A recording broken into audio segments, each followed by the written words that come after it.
I've opened my mouth. There's the mortgage fraud, the public order offenses. Let's walk through that. Let's walk through them.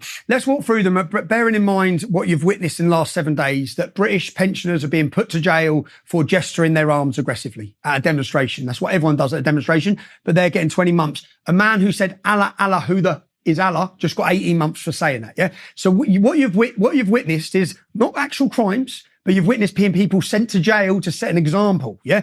And I'll give an example again. Muslims drove from Manchester down to Golders Green, the Jewish area of London. They drove through on a tannoy system out of their car saying, we're going to rape your daughters, no prosecution. The leader of Hizb ut-Tahrir stood on our capital city under a banner calling for Muslim armies and demanded jihad in the name of Islam, no conviction. So what the country have seen, and I'll go through my experiences. Let's start on the mortgage fraud, Jordan. When I started my activism in 2009, between me and my wife, we had 7 properties, 2 businesses and 7 properties.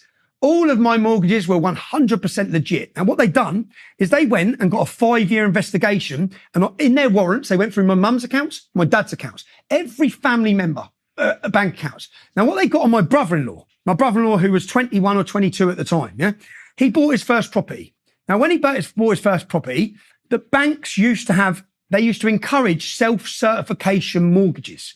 So it was encouraged by the banks. So basically, if you want to get a mortgage, as long as you put down 20% deposit, you could just self-certify how much you earn. You don't have to show your wage. You don't have to show your contract from your company. You self-certify. Now, as I said, I had 7 properties. I was buying repossessions and doing them up and keeping them. We were remortgaging the money. There's no question about any of my mortgages, yeah? So my brother-in-law, I lent him £20,000 as a young man to get his first property. He bought a property. He said it was £80,000. He bought it. He put £20,000 down, £60,000. He spent 9 months doing it up. He sold it 9 months later. Yeah. So he buys the property. He said he earned £20,000 a year, but really he earned 12. So he buys it. He gets a mortgage. He sells it. The mortgage company are paid back. 3 or 4 years later, after this, they come in, they go through all the forms and they say, well, he lied on his mortgage form, yeah? Which the whole country lied on their self-certification mortgage forms. It was encouraged. They had no evidence against me. So he lied on his form. What he lies on his form has nothing to do with me. So they get him, and then they say that when he sells the property, so he buys it for 80, he sells it for 120 after doing the property up after 9 months. He makes a profit. The mortgage company are paid back. So there's no one been defrauded. They then say that the profit then becomes the proceeds of crime because he lied on his mortgage form. What do? They nick him and they nick me. They then charge me on tax evasion. They go through my companies. They charge me on tax evasion. They say I owed them £137,000 tax. They hold me on these conditions for 4 years, Jordan. They freeze my assets. They closed. I had 2 successful companies. Both of them were closed down. Yeah. So people understand the truth of what went on with the mortgage fraud. I had no mortgage fraud. They got me on tax.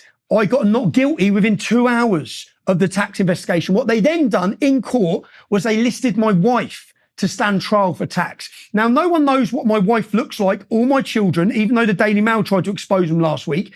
No one knows. So I can't walk down the street in the UK, yeah, without being prepared to fight. My wife can. So they then put her on trial. Then they pull me out of the court case. They sit me down and say, plead guilty to these charges. We drop your wife. We drop your other family members. So I took a plea deal. And I took a plea deal that got me 18 months in prison for a mortgage that had nothing to do with me, where a bank lost no money. Yeah. Can I quickly, do you know when I just said, so on my mortgage fraud case, I get sent to jail on mortgage fraud. I leave the English Defence League. And this is factual. Yeah, no one can deny this. I get taken into a prison cell. I'm sat in prison. I'm in Winchester prison. I've been violently battered. I lost my teeth in Wood Hill. So I'm sitting in Winchester. I then get a legal meeting. I go to my legal meeting and I go sit, and this is all, I sit down in my legal meeting and 2 young men come in and they're younger than me. And then you wouldn't think they're police officers.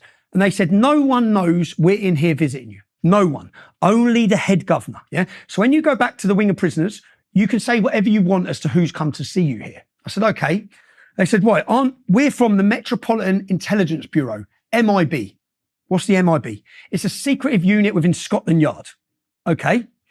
The reasons you've get for leaving the English Defence League, if you're true and you want to help your country, which is what you've said, and you're opposed to these far right ideologies, we're asking you, when you leave prison, will you work for us?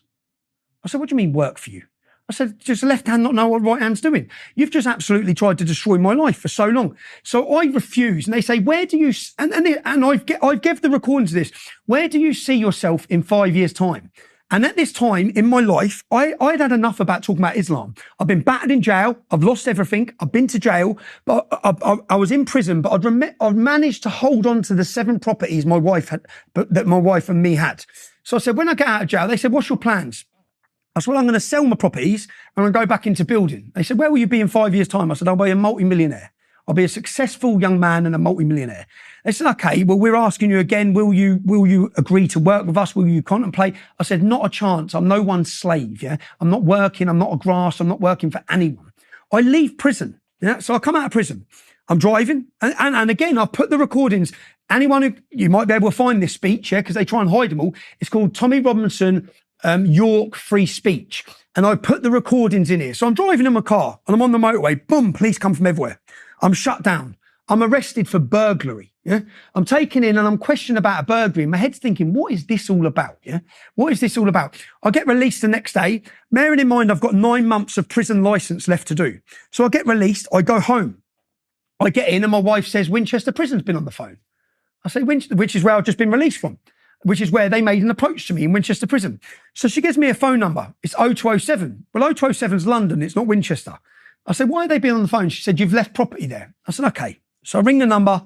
He says, Tommy, it's Ollie from the MIB. I come and saw you in jail. I said, okay. They said, well, you're in a predicament now, aren't you? I said, how am I in a predicament?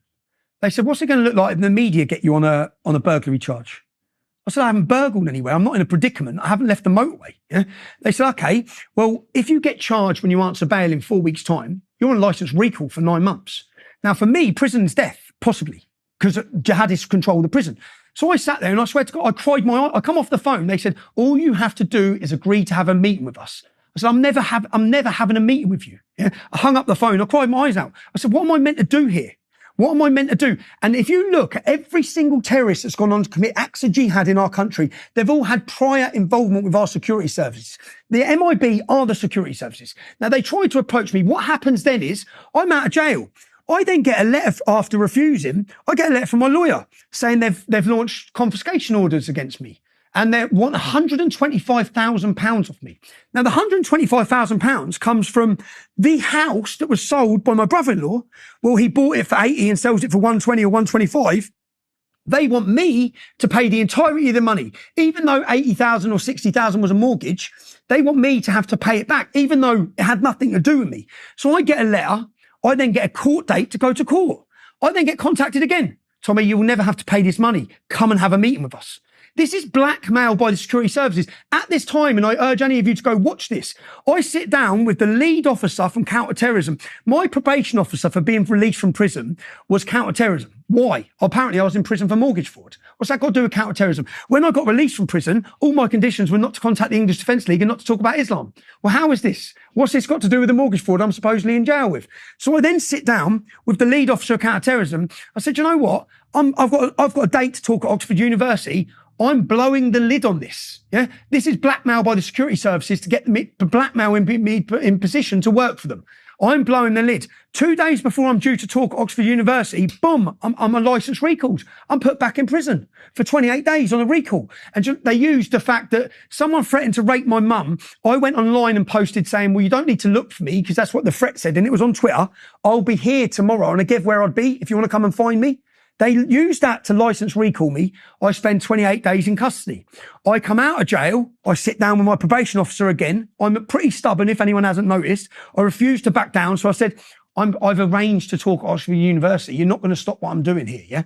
Watch my speech at Oxford University. Do you know how it starts? If you watch it from 2015. The speech, she sits down, they come back to me, and they give me a list of things I'm not allowed to talk about or I'll end up in jail. Islam, the police, security services. Yeah. So I said, so I don't have free speech. Now, if you watch my speech from 2015 at Oxford University, what I say is the speech I wanted to give you, I'm not allowed to give you. I've been threatened with prison if I come and tell you my whole speech was going to be about the British police state and how they operate. And I'm now not allowed to do that. So the security services have been looking since 2015 saying, well, how do we deal with this guy? Yeah. Because I sold my house. You know, I paid them £125,000. I paid them I had to sell everything and give them £125,000 or be in their pocket forever. And I refused to be in their pocket. So when we talk about the different cases, that's my mortgage fraud.